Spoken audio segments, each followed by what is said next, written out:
The massive space station floated in the darkness between stars. Its metal walls stretched for miles in every direction. Inside, thousands of alien beings gathered in the Great Council chamber. Their voices mixed together in a symphony of clicks, growls, and strange musical sounds. Today was different. News had arrived from the outer edge of the galaxy. A new species had been found on a small blue planet. The planet was called Earth, and the creatures living there called themselves humans. Ambassador Keithavar stood slowly from his seat. He was old even by the standards of his long-lived species. His reptilian skin was covered in scars from battles fought centuries ago. The Vorthak Empire he represented had once controlled vast regions of space. Now they stayed on their homeworlds, rarely venturing out. The chamber grew quiet as Keithavar raised his clawed hand. His yellow eyes swept across the assembled delegates. Representatives from hundreds of worlds watched him with curiosity. Fellow council members, Keithavar began, his voice carrying the weight of years. I have studied the reports about these humans. I have seen their history, their wars, their nature. I must warn you all about something very important. A few delegates laughed. The Zephyrian representative, Admiral Xylos, spoke up from his floating platform. What could possibly worry the great Vorthak Empire? These humans barely have space travel. They fight with simple weapons on their single world. Keithavar's eyes narrowed. That is exactly why you should fear them. They are not like us. We calculate risks before we fight. We consider the costs of war. We seek peace when the odds are against us. Humans do not think this way. The chamber filled with murmurs. Some delegates seemed interested, but many appeared amused. The crystalline collective's speaker chimed like breaking glass. You speak as if you have fought them before, but first contact was only made last month. I have not fought them directly, Keithavar admitted, but I have studied them for longer than you might think. My people have been watching Earth for many years. We learned something that you all need to understand. When you threaten a human, they do not simply defend themselves. They remember. They adapt. They hunt. Admiral Xylos floated closer to the center of the chamber. His blue skin seemed to glow with amusement. Hunt?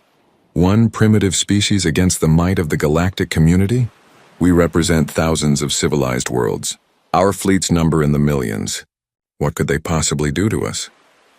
The old Vorthak ambassador looked directly at Xylos. They will find a way. Humans do not surrender when faced with impossible odds. They become more dangerous. They learn from every attack. They never forget who hurt them. And most importantly, they never stop coming. The chamber erupted in laughter. Delegates from dozens of species chittered and roared their amusement. The insectoid hive queen clicked her mandibles dismissively. You speak of them as if they are some unstoppable force. They have not even developed proper energy weapons yet. Keithavar remained standing as the laughter continued around him. He had expected this reaction. His own people had laughed once too, long ago. Before they learned better. Listen to me carefully, he said, waiting for the noise to die down. I am not speaking from fear. I am speaking from wisdom. My empire once spanned a quarter of this galaxy. We had fleets that could destroy star systems. We thought ourselves invincible. The chamber grew quieter. Many knew the Vorthak history, but few knew why such a powerful empire had retreated to just a handful of worlds.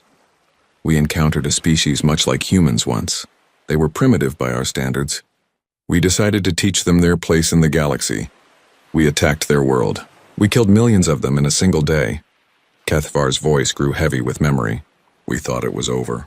We were wrong. Admiral Xylos leaned forward. What happened? They followed us home. Not immediately. It took them years to develop the technology. But they never forgot. They studied our tactics. They learned our weaknesses. They adapted our own weapons against us.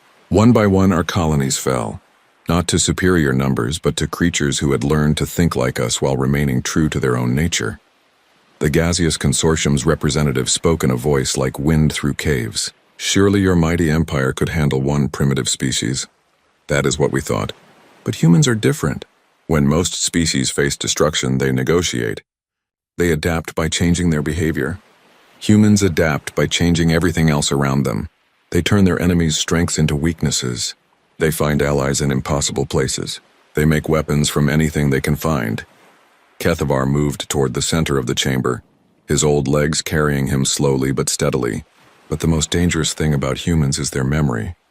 We destroyed one of their cities. In response, they destroyed our entire civilization, not through conquest, through patience. They hunted down every ship that participated in their attack. They tracked every commander across the galaxy. They never stopped coming. The chamber was completely silent now. Even the ambient sounds of the station seemed muted. You think I am exaggerating? Kethavar continued. You think one species cannot threaten thousands. But I have seen what happens when humans decide someone needs to pay for their crimes. They do not simply fight. They wage total war against the very idea of you. Admiral Xylos spoke more quietly now. What are you suggesting we do? Leave them alone. Do not threaten them. Do not attack them. Do not try to conquer them. Approach them with respect. Trade with them if they are willing. Learn from them if they let you. But never ever give them a reason to hunt you. The Hive Queen's mandibles clicked thoughtfully. And if they threaten us? If they prove dangerous to galactic peace? Kethavar turned to look at her directly. Then pray to whatever gods you believe in. Because once humans decide you are their enemy, the only way the hunt ends is when one of you is completely destroyed. And humans are very, very hard to destroy completely. The chamber remained quiet for a long moment. Then Admiral Xylos spoke again, his voice carrying authority. The Council appreciates your warning, Ambassador Kethavar. However, we cannot allow a single primitive species to dictate terms to the entire galaxy. If these humans prove troublesome, we will deal with them appropriately. Murmurs of agreement rippled through the chamber. Delegates nodded their various heads, clicked their approval, or hummed their support. Kethavar looked around the chamber one last time. He had done what he could. He had given them the warning his people had learned too late. Now it was up to them to decide whether wisdom would guide their actions. Then I will say this one final time, he said, his voice carrying to every corner of the massive chamber. Do not attack the humans. They will hunt you forever. The galaxy is vast, but it is not vast enough to hide from them once they decide you must pay. With those words, the old ambassador turned and walked slowly back to his seat. Around him, the council continued to debate and plan. They spoke of demonstration fleets and shows of strength. They discussed how to bring these new humans into line with galactic law and order. Kethavar listened to it all with growing sadness. History was about to repeat itself. The galaxy was about to learn the same hard lesson his people had learned centuries ago. He only hoped some would survive the education that was coming. As the council voted to authorize military action against Earth, Kethavar closed his eyes and remembered the last transmission his people had received from their greatest enemy, all those years ago. 4 simple words that had ended an empire. We remember everything always. Soon, the galaxy would understand what those words really meant. The strike fleet appeared in Earth's solar system like a steel storm. 100 warships dropped out of faster-than-light travel in perfect formation. Each ship was larger than anything humans had ever built. Their weapons could turn mountains into glass. Admiral Xylos stood on the bridge of his flagship, looking at the small blue planet through the view screen. It looked so peaceful from space. White clouds swirled over green and brown continents. City lights sparkled on the night side of the world. Such a small thing to cause so much concern, he said to his second-in-command. The old reptile actually thought this world could threaten the galaxy. The tactical officer, a crystalline being whose body chimed softly as he moved, spoke up. Admiral, we are receiving multiple communication attempts from the planet. They appear to be surrender offers. Xylos laughed, a sound like flowing water. Already? We have not even begun the demonstration. Open a channel. The view screen flickered and showed a human face. The creature had pale skin and dark hair. It wore what appeared to be a military uniform covered in colorful ribbons. When it spoke, the translation system converted its words into galactic standard. This is General Harrison, representing the United Earth Defense Force. We know you have superior technology and numbers. We do not wish to fight. Please tell us what you want. Admiral Xylos smiled, showing rows of sharp blue teeth. What we want is simple, human. Your species will submit to Galactic Council authority. You will accept our guidance in all matters. You will provide resources and workers as requested. In return, we will allow you to continue existing. The human's face hardened. And if we refuse? Then your species dies today. We will sterilize this world and be gone before your sun sets. Choose quickly. General Harrison was quiet for a moment. Then he spoke again. We need time to discuss this with our governments. 24 hours. You have 1 hour. Xylos replied and cut the transmission. Exactly 1 hour later, the human appeared on screen again. This time, several other humans stood behind him. They all had the same grim expression. "Admiral, we have discussed your terms. Our answer is no. We will not become slaves. If you want to destroy us, then do it. But we will not surrender our freedom." Admiral Xylos stared at the screen in disbelief. "You understand what you are choosing? Death for your entire species. We understand perfectly. We also understand something you apparently do not. Some things are worth dying for." The transmission ended. Admiral Xylos turned to his tactical officer. "Begin the bombardment. Target major population centers first. Military installations second. I want this over quickly." The fleet opened fire. Energy beams lanced down from orbit, turning cities into craters. New York, London, Tokyo, Moscow. One by one, humanity's greatest cities became radioactive glass. Millions died in the first hour, tens of millions in the second. But humans did not break as expected. Instead of panicking, they organized. Military leaders who had been enemies the day before shared intelligence and resources. Scientists worked together to analyze the alien technology. Citizens became soldiers overnight. The bombardment continued for 3 days. When it ended, human civilization lay in ruins. Nearly half the population was dead. The survivors lived in underground bunkers or scattered settlements far from the destroyed cities. Admiral Xylos opened communications again. The same human general appeared, but now he sat in what looked like a concrete bunker. His uniform was dirty and torn. Blood stained the side of his head. "Are you ready to surrender now?" Xylos asked. General Harrison looked directly into the camera. "Admiral, let me explain something to you. You think you have won because you killed millions of us, but you have made a terrible mistake. You have shown us exactly what kind of creatures you are. You have proven that coexistence is impossible. You have taught us that the only way to be safe is if you no longer exist." Xylos laughed again. Brave words from a broken species hiding in holes. "Not broken," Harrison said quietly. "Learning. We have been studying your ships.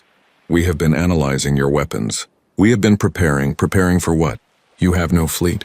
Your military is scattered. Your industry is destroyed." The human smiled, and something about that smile made Admiral Xylos uncomfortable. "Preparing to show you what happens when you hurt humans. You wanted to teach us our place in the galaxy. Consider the lesson received. Now we are going to teach you something in return. What could you possibly teach us? That humans remember everything, and we pay all debts in full." 2 hours later, proximity alarms screamed throughout the alien fleet. A single human ship approached from the direction of Earth. It was crude, obviously built from salvaged materials and stolen alien technology. It should have been no threat to the mighty warships. The ship transmitted a message on all frequencies. A young human woman appeared on screen. She wore a simple flight suit and had tears in her eyes. "My name is Sarah Chen. I was born in Beijing. Your bombs killed my family, my friends, everyone I ever loved. I want you to know their names." She began reading a list. Hundreds of names. Thousands. "These people died because you decided humans needed to learn their place. Now you are going to learn ours." The ship accelerated toward the alien flagship. Xylos ordered his weapons to destroy it, but the small craft was fast and maneuvering wildly. "Some shots missed? Others hit but did not stop it. What is it doing?" the tactical officer asked. Xylos realized the truth just before impact. "It is filled with explosives. All power to shields." The human ship struck the flagship's shield generators at full speed. The explosion was enormous. The shields collapsed and secondary explosions ripped through the massive alien vessel. Admiral Xylos watched in horror as his mighty warship began to break apart around him. As the bridge filled with smoke and sparks, he heard Sarah Chen's voice one last time over the communication system. "Tell the galaxy we are coming for all of you." The flagship died in fire and vacuum. Half the crew was lost, including Admiral Xylos. The remaining ships limped away from Earth, carrying news of an impossible victory. A single human pilot in a makeshift ship had destroyed the most powerful vessel in the fleet. But that was only the beginning. In the weeks that followed, more attacks came. Human ships appeared throughout the solar system, built in secret underground facilities. They were not sophisticated, but they were effective. More importantly, they were crewed by humans who no longer cared if they lived or died. Each attack came with a message: names of the dead, locations of destroyed cities, and always the same promise: we are coming for all of you. The surviving alien commanders sent desperate reports back to the Galactic Council. The humans were not behaving like a defeated species. They were acting like creatures with nothing left to lose and everything to avenge. In hidden bunkers across Earth, human survivors worked day and night. They studied captured alien technology. They built new ships and weapons. They made lists of every alien species that had participated in the attack. They planned and prepared and remembered. The galaxy had wanted to teach humanity its place. Instead, humanity began to teach the galaxy about the most dangerous creature in the universe, a human with a grudge. The war had begun, but it would not be the war anyone expected. It would not be about territory or resources or political power.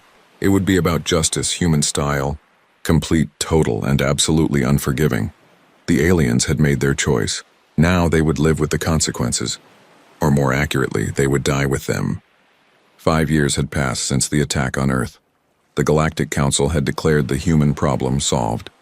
Official reports stated that the primitive species had been successfully brought under control.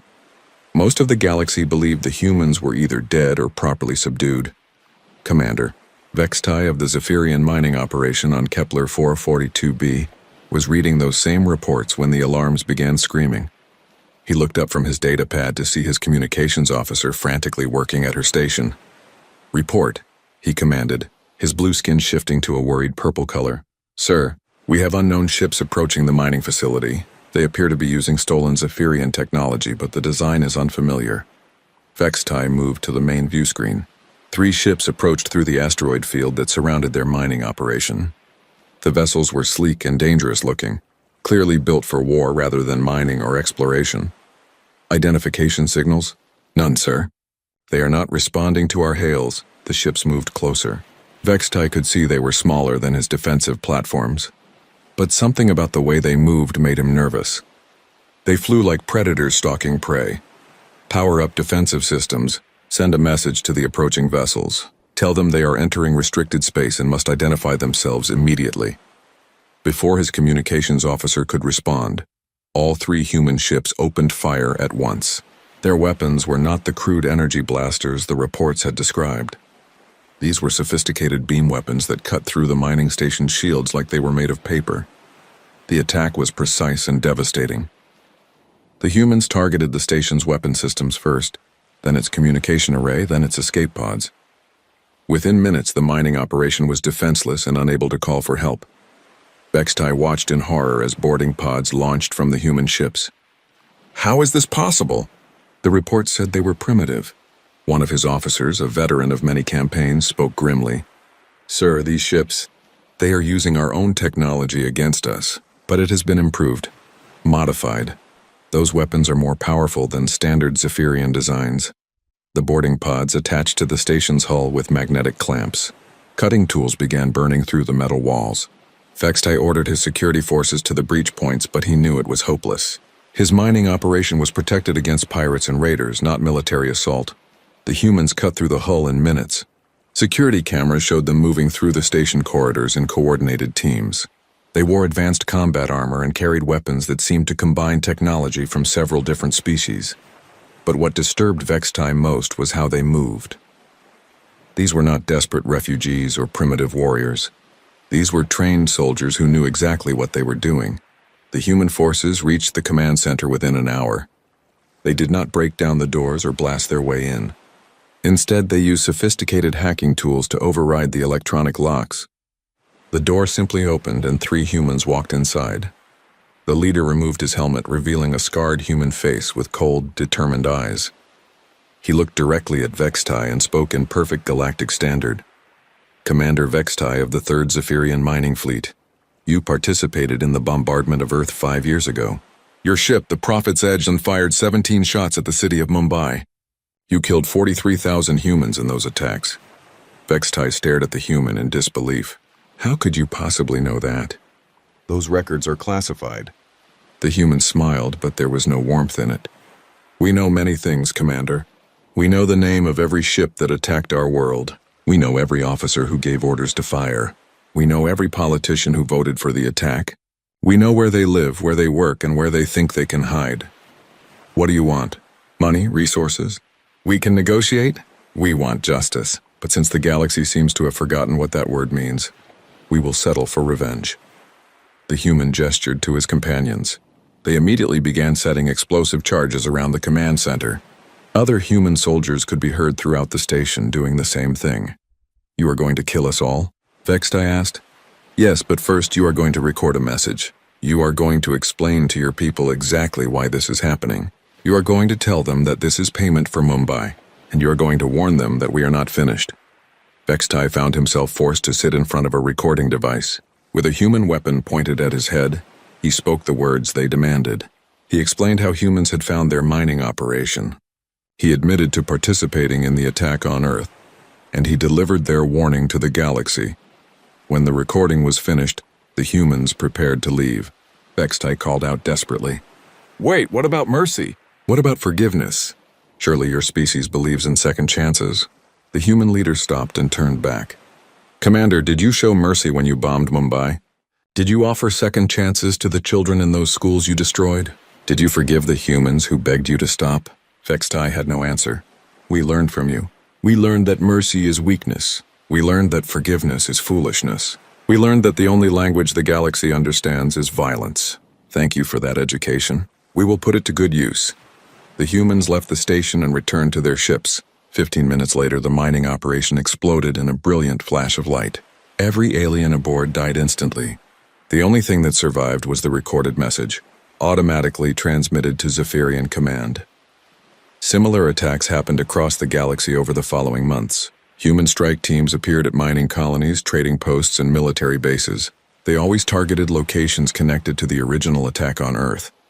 They always left messages explaining exactly why the attacks were happening. The patterns became clear to anyone paying attention. The humans were not raiding randomly. They were working from a list.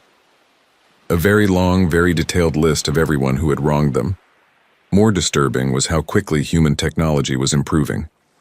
Their ships became faster and more powerful with each attack. Their weapons grew more sophisticated. Their tactics became more refined. They were learning from every encounter, adapting and evolving at an incredible pace. The Galactic Council tried to organize a response, but the humans were always one step ahead. They struck at unexpected targets, used intelligence that should have been impossible to obtain, and disappeared before reinforcements could arrive. Ambassador Kethvar watched the reports with grim satisfaction. He had warned them. He had told them exactly what would happen. Now the galaxy was beginning to understand what his people had learned centuries ago. Humans were not just another species. They were something else entirely. A transmission arrived at his home world from an unknown source. When he played it, he saw a human face, older now, marked by years of war and loss. Ambassador Kethvar of the Vorthak Empire, I am General Harrison of the Terran Liberation Fleet. We know you warned the Council about us. We know you tried to prevent this war. For that reason, your people will not be harmed. But we want you to deliver a message to those who ignored your warning. The human leaned closer to the camera. Tell them the hunt has only just begun. We have identified 732 species that participated in the attack on Earth. We have compiled a list of every ship, every crew member, every supply depot that supported the operation. The galaxy thinks this war will end when we get tired or run out of resources. They are wrong. This war will end when everyone responsible for the deaths on Earth is dead. Not before the transmission ended. Kethvar sat in silence for a long time, thinking about the implications. 732 species, millions of individuals. The humans were planning to hunt them all. And based on what they had accomplished in just 5 years, they might actually succeed. The galaxy was about to learn a lesson that would be remembered for 1,000 years. Never attack someone who remembers everything and forgives nothing. 20 years had passed since the first human ships appeared in alien space. The galaxy was no longer the same place it had been before the attack on Earth. Trade routes that had operated for thousands of years now lay abandoned. Entire sectors had become no-go zones where merchant ships disappeared without a trace. President Xylahan of the Crystalline Collective stood before the emergency session of the Galactic Council. The meeting was being held on the 4th space station in 2 years. The previous 3 had suffered mysterious accidents that killed everyone aboard. "Fellow delegates," she began, her crystalline body chiming with stress harmonics, We can no longer pretend this is a regional conflict. The human threat has become a galactic crisis. The assembled representatives looked tired and afraid. Many species that had once been proud galactic powers now controlled only a handful of worlds. The mighty Zephyrian hegemony was down to their home system and 2 colonies. The insectoid hive had lost 60% of their territory. Admiral Xylos, the same Xylos who had once laughed at Kethvar's warnings, floated in a medical support chair. His species' natural blue coloring had faded to a sickly gray. Half his fleet command had been eliminated in what humans called accountability operations. They are not fighting a war, he said weakly. They are conducting an extermination. Every species that voted for the Earth attack is being systematically destroyed. Not conquered, destroyed. The gaseous consortium's representative spoke in a voice like a dying wind. Our entire government structure has collapsed. Human operatives infiltrated our leadership centers and eliminated every individual who supported the original decision. They spent 15 years placing sleeper agents throughout our society. 15 years of preparation for a single day of revenge. President Xylahan accessed her data files with a thought. The intelligence reports are terrifying. Human technology now exceeds our own in most areas. They have reverse-engineered and improved upon systems from dozens of species. Their ships are faster than ours. Their weapons are more powerful. Their soldiers are better trained. But worse than their technology is their organization, added the representative from the Amphibious Confederation. They have created a network of intelligence operatives across the entire galaxy. They know things about us that we do not know about ourselves. They have access to classified information from every major government. Admiral Xylos coughed, his breathing apparatus struggling to keep him alive.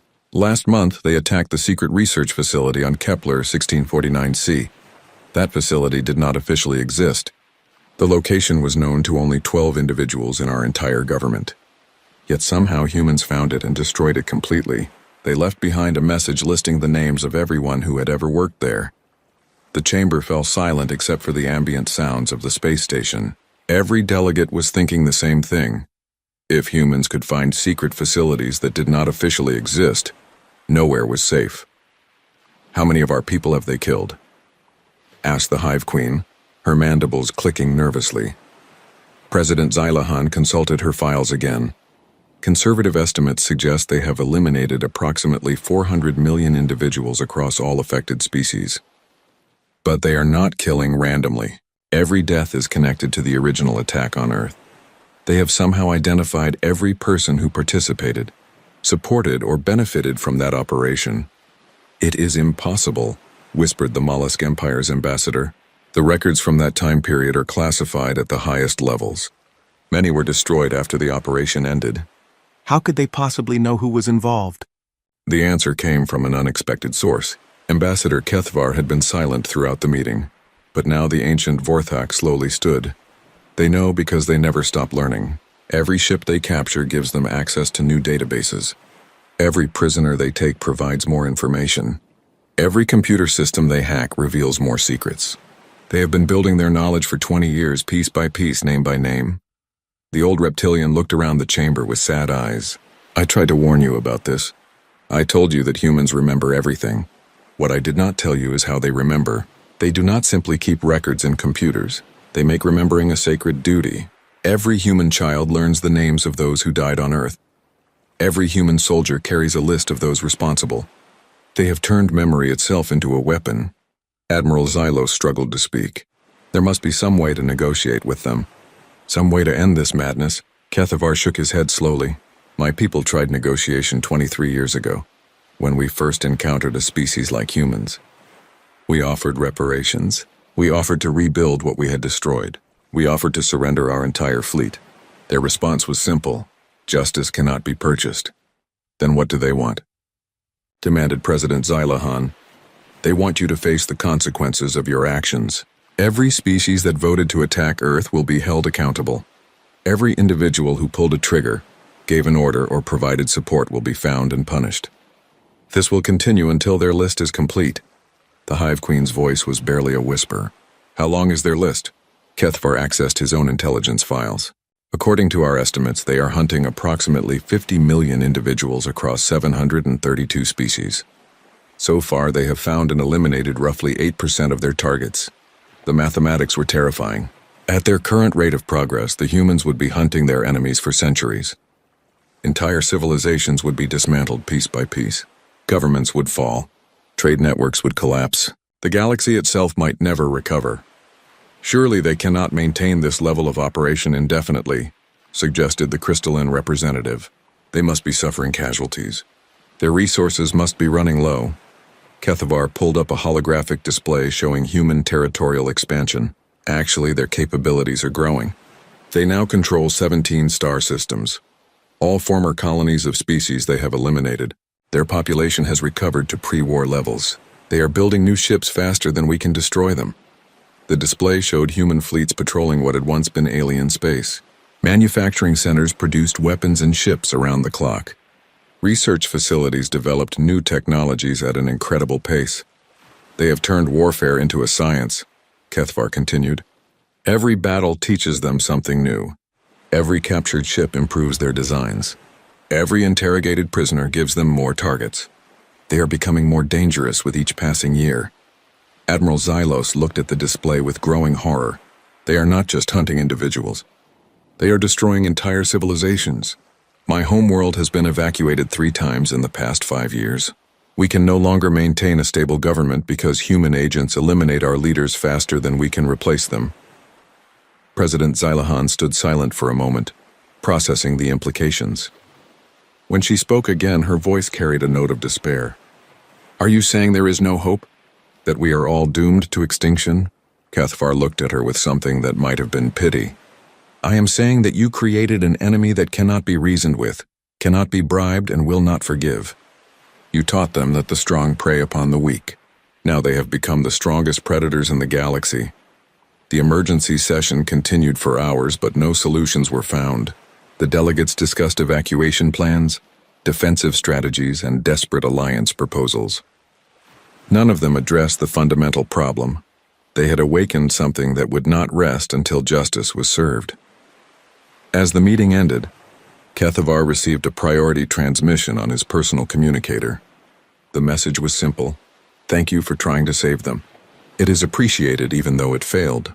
General Harrison, Terran Liberation Command. The old ambassador looked around the nearly empty chamber one last time. History was repeating itself just as he had feared. But this time the consequences would be far worse than what had happened to his own people.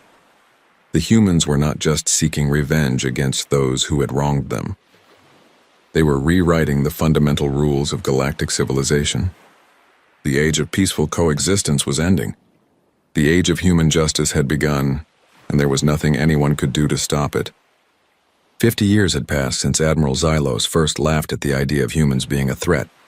Now, as his life support systems finally gave out, he could see human ships through the medical facility's viewport. They moved through what had once been Zephyrian space like lords of the galaxy, which in many ways they had become. The Terran ship Remembrance hung in orbit above the last Zephyrian stronghold. On its bridge, Captain Sarah Chen, granddaughter of the pilot who had destroyed Xylos's flagship, reviewed the final entries in humanity's great ledger of justice. Status report, she requested, her voice calm and professional. Commander Torres, her second-in-command, consulted his display. Ma'am, we have confirmed the elimination of 47,892,156 targets from the original list. Remaining targets number approximately 2 million, scattered across 43 species. Captain Chen nodded.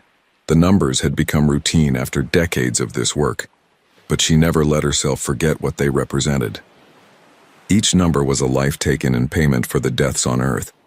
Each elimination brought humanity one step closer to the justice they had promised their dead. Any communications from the planet? She asked. Yes, ma'am. The Zephyrian Council has transmitted another surrender offer.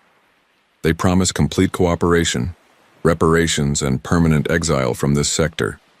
Chen looked at the blue world below them.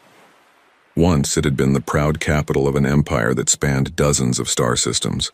Now it was the last refuge of a dying civilization, home to perhaps 50 million Zephyrians who had nowhere else to run. Display the surrender message, she ordered. The main screen showed an aged Zephyrian male, his blue skin faded to almost gray. He wore simple robes instead of the elaborate uniforms that had once marked his people's nobility. To the human forces in orbit. The alien began, his voice shaking with exhaustion. I am Chancellor Korveth, last elected leader of the Zephyrian people. We acknowledge our species' crimes against humanity. We accept full responsibility for our participation in the attack on your homeworld 50 years ago. We offer complete surrender, immediate reparations, and permanent withdrawal from galactic affairs. Please, show mercy to the civilians who had no part in those ancient decisions.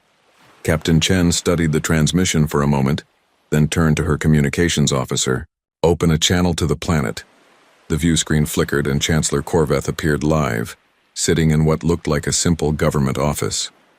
Behind him, Chen could see other Zephyrians working frantically at computer terminals. Chancellor Korveth, she began, her voice carrying the authority of someone who had never known defeat. I am Captain Sarah Chen of the Terran Retribution Fleet. We have received your surrender offer. The alien leader leaned forward desperately. Captain, our people have paid a terrible price for the mistakes of our ancestors. 37 of our worlds have been destroyed. Our government has fallen. Our empire is gone. Surely this is enough punishment for one species. Chen touched a control on her chair, and a holographic display appeared between her and the camera. It showed images from Earth 50 years ago. Burning cities, destroyed hospitals, mass graves filled with human victims. Chancellor, do you see these images? Yes, he whispered. These are from Mumbai, the city your predecessor targeted during the bombardment. 43,000 humans died in that attack alone. Men, women, children. Families were burned alive in their homes. Schools were vaporized with children still inside. Hospitals full of sick and injured were turned to ash. The Zephyrian leader's skin grew even paler. Captain, I was not even born when those attacks occurred. Most of our current population had no involvement in those decisions. Chen leaned forward, her expression never changing. Chancellor, are you familiar with human history? Some of it, yes. Then you know that humans have a saying, the sins of the fathers are visited upon the sons. Your people chose to make war on civilians. You chose to target the innocent. You chose to teach the galaxy that might makes right. We learned that lesson very well. The holographic display changed, showing the current state of what had once been the Zephyrian Empire. Empty worlds, destroyed fleets, collapsed colonies, the systematic elimination of a civilization. This is what happens when you attack humans, Chen continued. Not just military defeat, not just political subjugation, complete and total consequences. Your empire chose to kill our children, so we eliminated your empire. Your leaders chose mass murder, so we hunted down your leaders. Your species chose terrorism, so we became your worst nightmare. Chancellor Korveth was crying now, tears streaming down his alien face. What do you want from us? We have nothing left to give. Chen touched another control. The display now showed a list of names, Zephyrian names, with detailed biographical information beside each one. We want the 137 individuals on this list. They are the last surviving members of your species who participated in the Earth attack. Some were soldiers, some were politicians, some were merely bureaucrats who processed the paperwork. All of them share responsibility for the deaths of human civilians. The Chancellor looked at the list in horror. Some of these people are over 100 years old. They are dying of natural causes already. Justice does not recognize age limits, Chancellor. A crime is a crime, whether it was committed yesterday or 50 years ago. These individuals will be held accountable for their actions. And if we refuse to surrender them, Captain Chen's expression remained perfectly calm, then we will take them anyway, along with everyone who tries to protect them.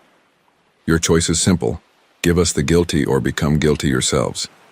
The transmission ended, leaving Chancellor Korveth alone with an impossible decision. 6 hours later, transport ships began leaving the planet's surface, carrying the last of the war criminals humanity had been hunting for half a century. As the prisoners were brought aboard the Remembrance, Captain Chen walked through the detention areas. These aliens looked nothing like the proud warriors who had once bombarded Earth. They were old, sick and broken by decades of running and hiding. One of them, a former fleet commander named Veltok, looked up as she passed his cell. Human, he called out weakly. Was it worth it? 50 years of war, millions of deaths on all sides, entire civilizations destroyed. Was your revenge worth all that suffering? Captain Chen stopped and looked at him through the force field. Commander, do you remember the message your species sent to Earth after the bombardment? You told us that resistance was futile, that we should accept our place in the galaxy, that you would hunt down any survivors who dared to fight back. The old Zephyrian nodded slowly. Well, Chen continued, we accepted your place in the galaxy, dead, and we kept our promise about hunting down survivors. The only difference is that we were better at it than you were. She began to walk away, then paused and looked back. But to answer your question directly, every human child who grows up free because your empire no longer exists makes it worth it. Every world that will never face bombardment because potential aggressors know what happens to those who attack civilians makes it worth it. Every species that will choose negotiation over violence because they have seen what human justice looks like makes it worth it. Commander Veltok slumped back against the wall of his cell. You have become monsters. No, Captain Chen replied quietly. We became what the galaxy taught us to become. You wanted to show us that might makes right. Mission accomplished. We are now the mightiest species in known space, and we are very, very right to be angry about what you did to our world. As the Remembrance prepared to leave Zephyrian space forever, Captain Chen stood on the bridge looking at the final reports. The last of the war criminals had been processed. The last of the complicit governments had been dissolved. The last of the participating species had been held accountable. Ambassador Kethvar's image appeared on the communication screen. The ancient Vorthak looked even older now, but there was something like relief in his expression. Captain Chen, he said formally, I wanted to inform you that the Galactic Council has voted to officially recognize human sovereignty over all former territories of the prosecuted species. Your people are now the dominant power in this region of space. Chen nodded. Thank you for the information, Ambassador. Will there be any challenges to this decision? Kethavar's expression might have been a smile. Captain, after 50 years of watching human justice at work, I doubt any species will challenge anything your people decide to do. You have taught the galaxy a lesson that will not be forgotten for 1,000 years. And what lesson is that? That some species remember everything, forgive nothing, and will hunt their enemies to the end of time itself. The galaxy thought it was teaching primitive humans about power. Instead, humans taught the galaxy about consequences. The transmission ended. Captain Chen looked out at the stars, thinking about the long journey that had brought humanity to this point. 50 years ago, they had been victims. Today, they were the supreme power in their region of space, respected and feared in equal measure. The price of ignoring wisdom had been paid in full. The galaxy would remember the cost for generations to come. Thank you for watching and comment for next part.